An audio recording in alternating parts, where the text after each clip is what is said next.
Thank you. Thank you so much. Thank you. Wow. Please be seated.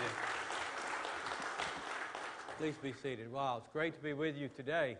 You know, I've been up and down McKellar Road many times over the last 28 years or so, and I never went down Flat Creek Road. I'd never been to Flat Creek Church, so today was a real adventure, and so I'm so glad to be here. Thank you, Jim, for introducing me. It's so good to see the Austins again. It's been a while, but gosh, y'all look great.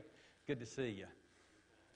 This has been a great program this morning. I don't know who all behind it. I'm sure a lot of people making it happen, but it's just been a great program and pulled on my every emotion I've got. I'll mention some of them as we go through today, but I want to thank you all for this great program today. The music, the sheriff's guys, you guys did a great job. The deputies back there, I see you hiding out in uniform. I'm trying to hide like you do when you want to catch me, but I caught you today. I see you before you see me. That was great. The music, everything. So thank you all for a great job. You know, as I listen to this and the songs and the flag and the taps, so many memories. You know, we're in the military, we go in young, we are young. I mean, somebody who's 45 in the military is old, okay? I retired after 25 years when I was, 48. So most everybody in the military is very young. I went in when I was 21, 3 days out of college. So there's a lot of camaraderie. You know, the services, we have our inter-service rivalries, we pull each other's chains and all that, but we care deeply about each other because we know that we depend on each other. I flew close air support for my Army and Marine buddies. They protected the base where I lived. So it was like we have a mutual self-interest right here in taking care of each other. And we all have one goal, and that is the protection of this country. So I have great love, and I've served with all of the services during my career. And as a POW, we had Army, Navy, Air Force, and Marines in those cells. So I had exchange duty there with a lot of my buddies. So I have these deep relationships there. When the TAPS came, I remembered those who didn't come back. I lost 4 roommates from either flight school, combat training, the war itself, or the POW camps. 4 roommates who didn't come back. And I did. It's hard to explain those kind of things. Why things work the way they do, no one knows. We have to live with what we have and to take care of the responsibilities that we do have. And as I see some young people here today, and I'm so glad to see you all, I'm going to tell my story, but I'll also come back with a special message for you at the end. Well, for all of us, actually. So as I want to check my notes here, I want to recognize a couple of folks. You mentioned Stormy. Stormy is back here, and she'll be with me at the book table. And Kevin is here somewhere. Where's Kevin? There's Kevin. So we have Stormy Knight, Elwanger, and Kevin Light, both from Flowery Branch that are on my team. And they're, you know, in the military, you do everything you can to kind of stay quiet and humble and out of sight. When you're an author and a speaker, you do everything you can to get known as widely as you can. And those 2 people do a fantastic job of making me look good. The other person I want to mention today is my lovely wife, Mary, here. 44 years we met. I was single when I went down. Mary, raise your hand so they can see you. She's kind of shy, but she's the one. They make me look good. She keeps me humble and reminds me of what I need to take the trash out and those kinds of things that we all have to do in families. And my grandson, Landon, we have 6 grandchildren. Landon is here. Landon, we're glad to have you here today, and thanks for coming with us. So the generations keep going.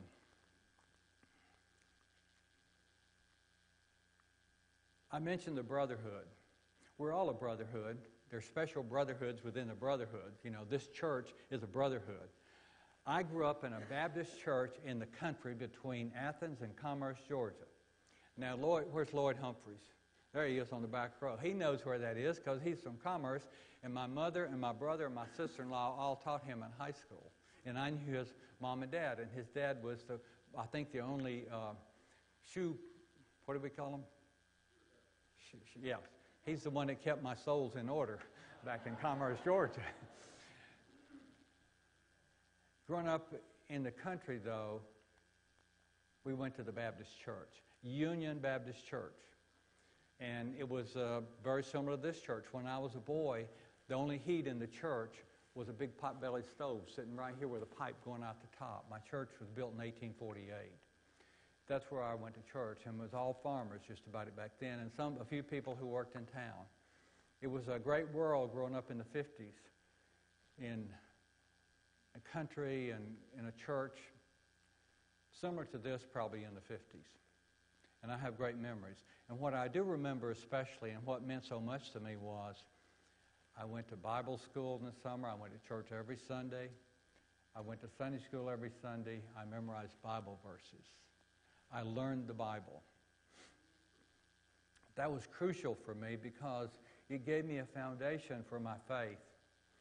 And in that experience of growing up in that Baptist church and living the life that I lived with the parents that I lived, we prayed at home, we read the Bible at home. That was an incredible foundation for a young person growing up who's going to face hard times. And I'm just so thankful for my parents for their faithfulness. And it was probably passed down for them, and somewhere along the way they picked it up and added to it, and they added to it for me. And the one thing I knew as I went off and left home, and I was always independent. Everybody was independent back then. Unfortunately, you young people have not become so independent. The biggest challenge for you more senior folks, the biggest challenge that young people face today is mental illness. And really it's about resilience. They don't have the resilience to bounce back when they take a hit. I was having lunch with the dean of students at a Christian school in the Midwest, a Christian college, and I said, what's the biggest problem you have? This is a squared-away school. This is a Christian school. What kind of problems would the dean of students have? He said, mental health. I said, what do you mean, mental health? He said, resilience. Our young people don't have much resilience. They get a bad grade, they have to go to counseling. Their boyfriend breaks up, they have to go to counseling. I was at a military base this past week, and I'm talking to them 3 days before going out there to find out the last news of what's happening. So I said, what's your biggest problem? And they said, well, it's resilience. It's actually suicide. We've had 3 suicides this year. When you grow up feeding the hogs and chopping the wood, and my brother milked the cows, and I was taking care of the other chores, resilience comes pretty naturally. You know if you don't do it, nobody's going to do it, and I don't care how cold or hot it is, you had to go do it. That was a gift.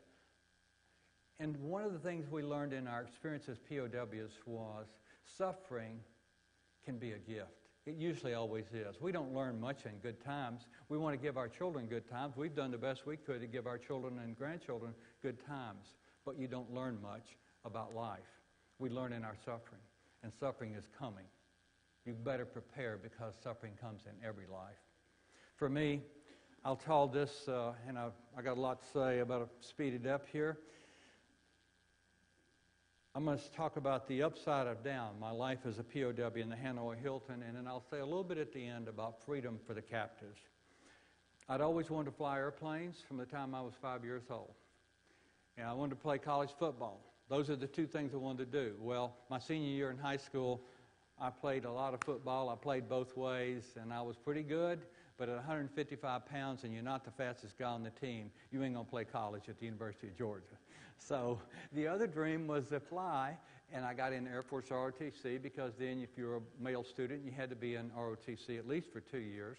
After my sophomore year, I got my contract to be a pilot, to go to flight school. My senior year, they paid for me to get a private pilot's license. Ooh, that was nice.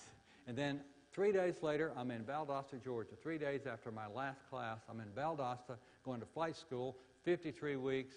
I got my wings and an assignment that said pipeline F-4 Phantom pipeline Southeast Asia, which meant as quick as they could get me combat trained, I was going to the war. Went to Southern California. Now here's this Georgia farm boy, never been west of Birmingham, Alabama, and now I'm in Southern California and California dreaming, and the mamas and the papas and the Beach Boys, and it's something like this, you know. But what we did was we did everything they did in Top Gun. I hear there's another Top Gun 2 coming. We did everything they did in Top Gun plus all the air to ground. Oh, man, I was 23 years old. I'm having a ball. But one thing was going to happen. It was all for a purpose. We were about to go to war. I get to the war. I'm 23 years old. I'm flying combat missions regularly. That sounds young. To most of you, that sounds really young. But remember, most of the veterans fighting in Vietnam were 19 and 20 and 21 years old. They were younger. So generally, our armies are young. They go off. You think you're invincible when you're young, and I did. I was on my 53rd combat mission over North Vietnam the day my airplane blew up over enemy territory. There was a lot of black. We got shot at on most every mission. I'd flown in Laos. I'd flown close air support in South Vietnam for the Army and Marines. But we counted the ones over North Vietnam, because if we got 100, we could go home. And the odds of getting 100 and not getting shot down were, you know, is a good chance to get shot down. Well, I got shot down, and there was no way to evade and escape. They were right there waiting for me. The gunners on the ground were waiting for me, the militia. And they captured me, and up until well, let me just back up. Coming down in that parachute, I was totally calm, executing my training. The minute they grabbed me and stripped me all the way down to my underwear, I was terrified, because then I was totally out of control. My faith was so strong and so important to me in those, always, but especially in those first couple of weeks. We were bombed and strafed by American air power 3 times. Several times the local populace rioted when they found out I was in their village and came after me. You can imagine if we had a Russian pilot down here in Flowery Branch and the farmers had been bombed and the stores had been bombed, they'd come after that Russian pilot, wouldn't they? They came after me, and fortunately I had a good militia guy who protected me. He was my angel. It's amazing when I look back at my life over and over again how God has protected me. I believe that people have certain gifts. I believe that I was given a gift of faith to believe. I've always trusted that God had a purpose for my life and a plan for my life. And I didn't know what it was. I thought He put in my heart these desires, and I pursued them, and I still am. That's what keeps me going, Jim, at my young age. But I just knew I had to hang on. You know, it's like President Reagan said when he got shot and that bullet missed his heart about 1/4 of an inch. He said, I decided that God had something else for me to do. That's why I'm still here. So I got to get on with it. And that's kind of the way it was for me. I think number one thing in resilience, one is faith in somebody bigger than you. And for me, Jesus was there for me, and I knew him and he knew me, and that was so important. Number two is you got to do your duty. And I was about dedicated, committed to try my best to do my duty to be a good soldier. That got me through minute by minute, hour by hour. That commitment that I'd made got me through a very difficult time. It was terrifying, and yet at the same time there were things happening that encouraged my faith. There were people that were looking out for me. Even the enemy people were looking out for me at times, protecting me, feeding me, which affirmed my faith more that I'm going to be here, and I'm going to Hanoi, and I'm going to get through this thing. And sure enough, I went to Hanoi, and I lived in a cell. I was put in a cell that was 6.5 feet by 7. 6.5 feet is 6 inches wider than that, and 7 feet is a foot deeper than that, with 3 other guys for the next 9 months. It was about the size of a small closet or a small bathroom in Flowery Branch in a gas station in 1955. And it was our bathroom. We had a 3-gallon bucket, and thank goodness it had a lid, and we got to empty it every morning. We were fed twice a day, 6 months of pumpkin soup, 3 months of cabbage soup, and 3 months of what we call Well, they were like chopped up lily pads. We call them sewer greens, okay? Chopped up lily pads. And a cup of rice or a small baguette of bread. And that was what we ate. And that was the only thing we got for the first few years. So we were cold in the winter. 55, 60 degrees is not cold unless you don't have many clothes and no heat. Hot in the summer. 100 degrees or more in those cells in the summertime. Every cell had a speaker in it, and we got propaganda 3 times a day, telling us we were wrong and they were right, and we should change our ways. We should help them make propaganda, help them end the war, and basically collaborate with our enemy. Of course, we had the code of conduct, so we're working to be faithful to our country.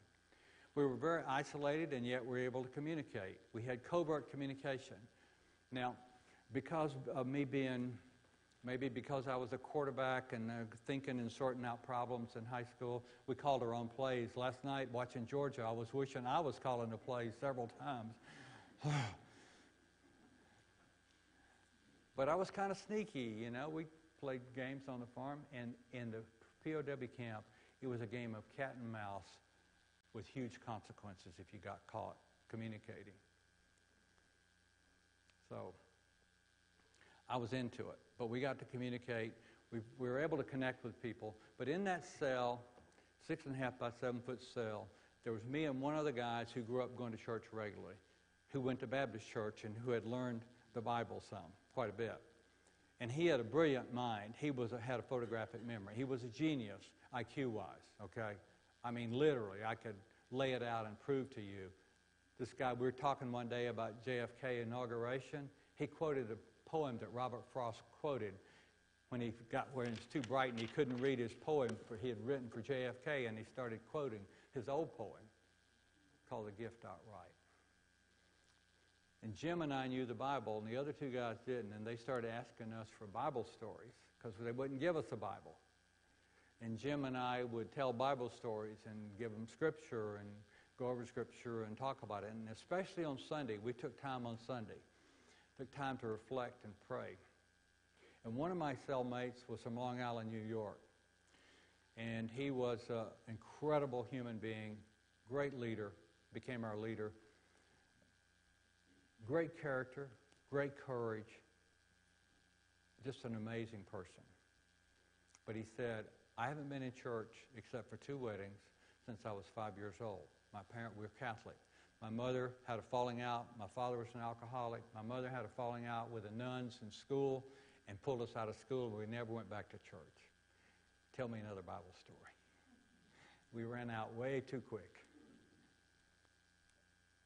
The good thing about being locked up is usually quiet a lot, and especially there because you weren't allowed to talk real loud. And so you can reflect. We have a lot of noise here. We have we have more noise now than we can imagine. We got phones, we got music, we got everything coming at us all day long, information. We all do. When you're locked up, there's a lot of quiet time. A lot of quiet time to think and reflect. And so I reviewed my life back. And there were so many things that I was so ashamed of the way I'd behaved and the way I'd acted. And I mean, I'm a good guy, okay? I'm a pretty good guy. I've always had strong integrity, not stealing and not lying and all that kind of stuff. But I'd done I'd be a little nasty and mean. I'm probably the only one in here that can be nasty and mean and say nasty things, but I had, and I regret it. And I'd been lazy at times. In fact, Lloyd, if you told one of those teachers, none of them are still living now probably, from Commerce High School that Lee Ellis had written one book, they would laugh you out of the school because Lee Ellis didn't read but one book the whole time he was growing up. He didn't start really reading much until he was in his 40s. When it's quiet, you read Unbroken. Zamperini, he talks about 46 days in the life raft and they could remember everything. You can reflect. And we had plenty of time to reflect. And I had time to reflect on who I was and what I stood for and what was important and what was my purpose. And so through all that, I really developed a strong commitment to be the person that I was called to be. Now, I will tell you that throughout those years, mental discipline became so important to me. And that is very important. It's how we keep going when things are tough. You know, in football and summer camp in August and twice a days and it's 95 degrees, it's a mental discipline. You just keep going. It's commitment. But there's another part of life that we need to be more aware of, and especially as Christians. And it's the most important part of life. It's not just head knowledge. It's our hearts. Shut my heart down. Most people who go to war, we shut our hearts down. Now, by personality, 40% of the population doesn't have much feelings anyway. 40% have a lot of feelings. 40% of us are born with DNA. We are results-oriented. We don't have a lot of feelings. We don't put up much with feelings. We get angry, but other than that, we don't like feelings. We don't even like to talk about feelings. I have a little bit of that. Some of the other, but a little bit of that. And then when you're in the military, you're trained to do your duty.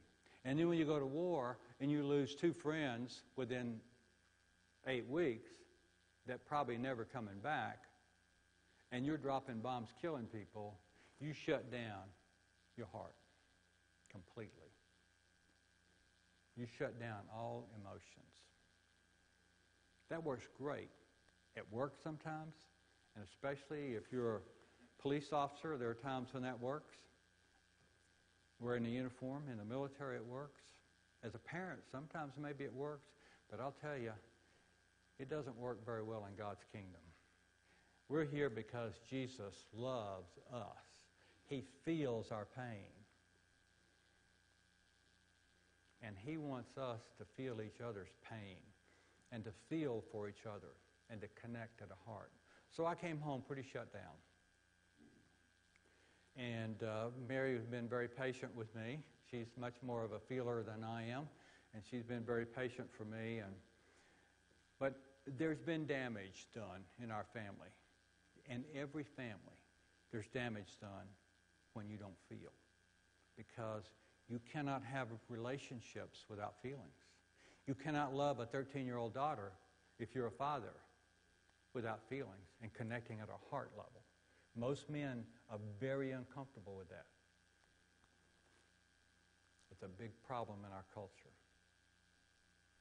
Most fathers have a hard time connecting at a heart level with their sons, encouraging them, calling them out for being young men and who they are and who God made them, because it sounds soft and touchy-feely.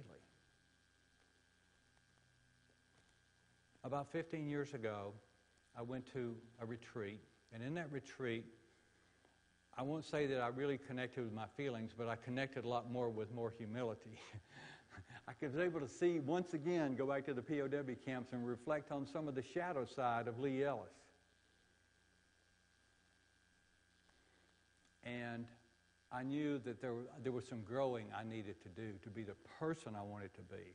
I was now aware of what I needed.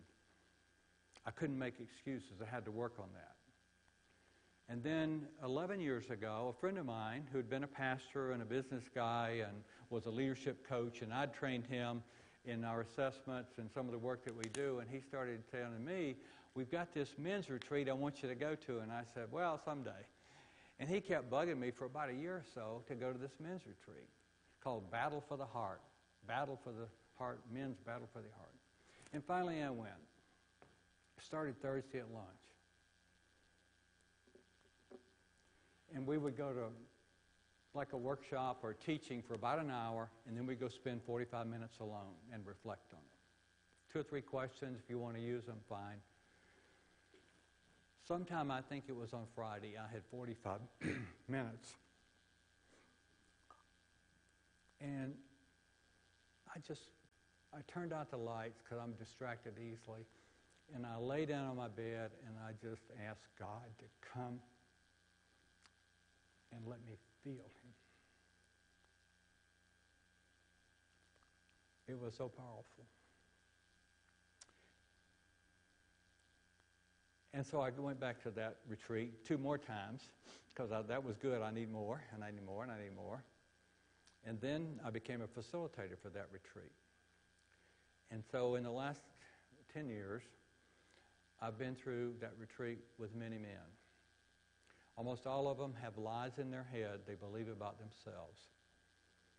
We experienced this as POWs. We were told lies every day on that propaganda machine. And so what I learned is that somewhere along the way, we all get pain, shame, guilt laid on us.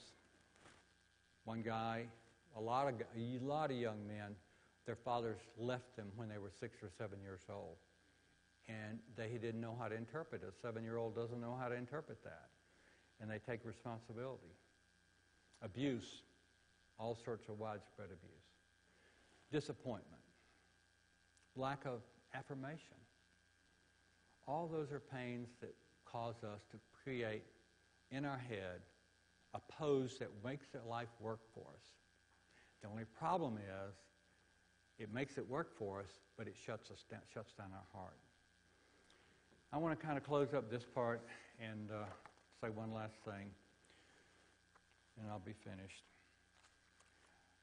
I want to provide a scripture for you that I want to challenge you to read. Proverbs 4:23, which is the foundation for the battle of your heart. Above all else, guard your heart, for it is the wellspring of life. Everything you do flows from it. It is the source of life. That last phrase was kind of a re-saying in a different way of the first one. Everything you do comes from your heart.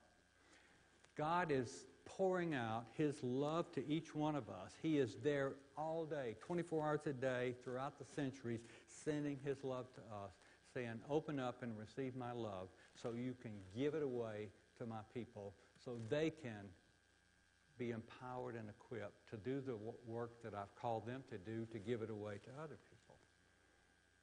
That's a big challenge, and I'll tell you, I'm a veteran of a war, but I'm a veteran of this battle, and it'll always be a battle because we're human beings. That's not easy.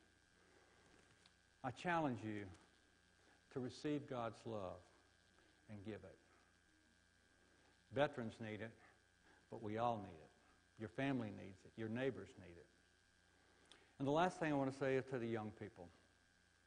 We are in a battle for the culture in this country.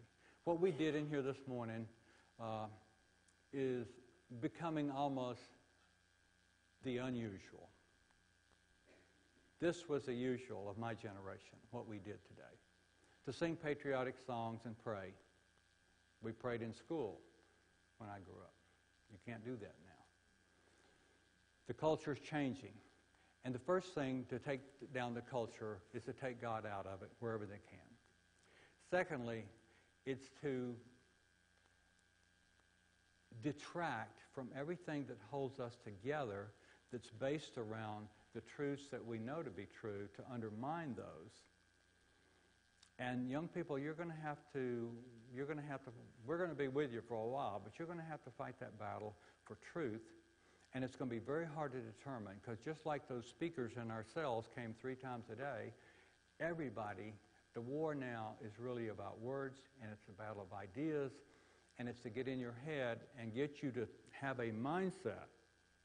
I'm not telling you what the mindset to have. I'm just saying you need to be thinking about, dig deep to understand what is the mindset I have about my faith, about this country, about what is the best for our future.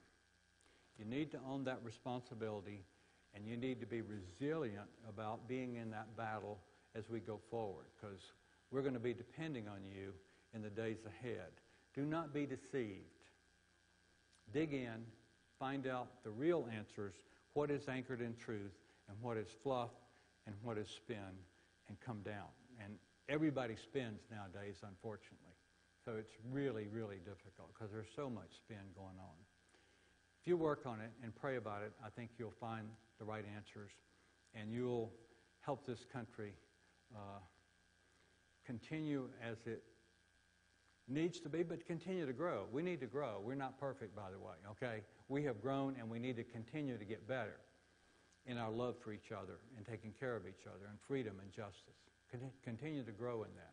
But we got to stay anchored at the same time. So that tattered old flag will still be flying, and we'll be proud of it. And it will show the world what freedom is about.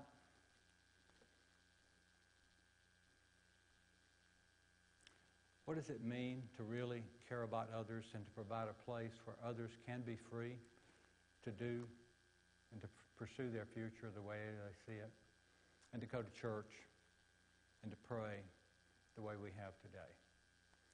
I'm optimistic. It's going to be a battle, but I'm optimistic. And I believe in our young people. I do quite a bit with our young people. I believe in them. They just need to have in mind where the standards are. They need our help. They need our support. They need us to bring them in and celebrate all that the young people are bringing. They're so smart, but they miss some things. They didn't get to slop the hogs, you know. And I use that as a euphemism for there's some things they just didn't learn along the way, and we've got to help them learn that, and we just got to mentor them and be there for them and encourage them. And I think they'll do a great job, and I'm very confident of that.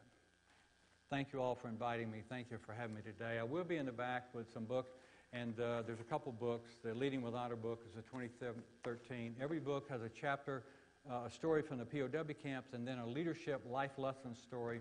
But they're all anchored really in God's truth of how to work together. And I'll be back there with Stormy, and we'll see you there if you want one. Thank you. Thank you.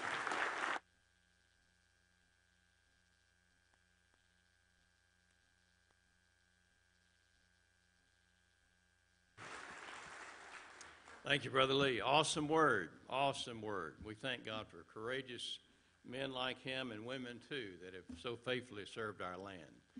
If you're here this morning, you don't yet know Christ, we encourage you today to give your life to him. If you have another decision you need to make, I'll be down front as we sing our hymn of invitation. Following the invitation hymn, we'll have retrieval of colors and then our benediction. So please don't get out, because our Hall County Sheriff's Department is coming in, and they might, just don't interrupt what they're doing. So we'll have our invitation hymn now, and if God speaks to you about a decision you need to make, you come.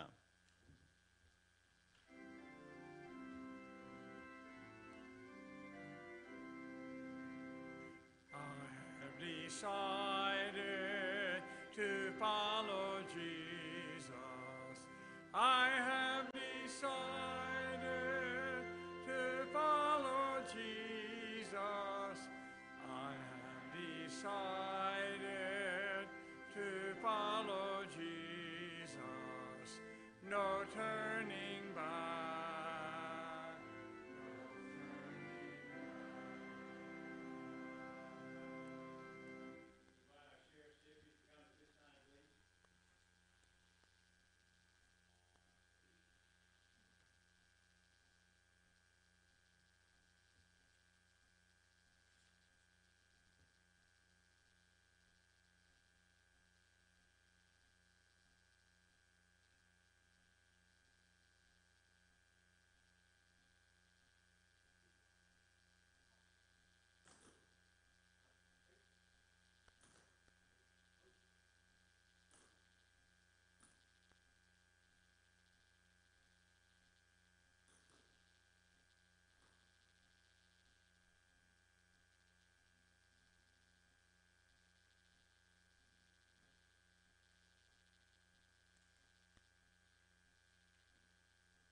Special day. Thank you, Gary, and all those who participated did a wonderful, wonderful job.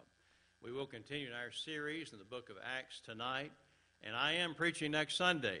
So we're doing church priorities beginning then. But let's go to our Lord in prayer. Father, thank you for this very, very special day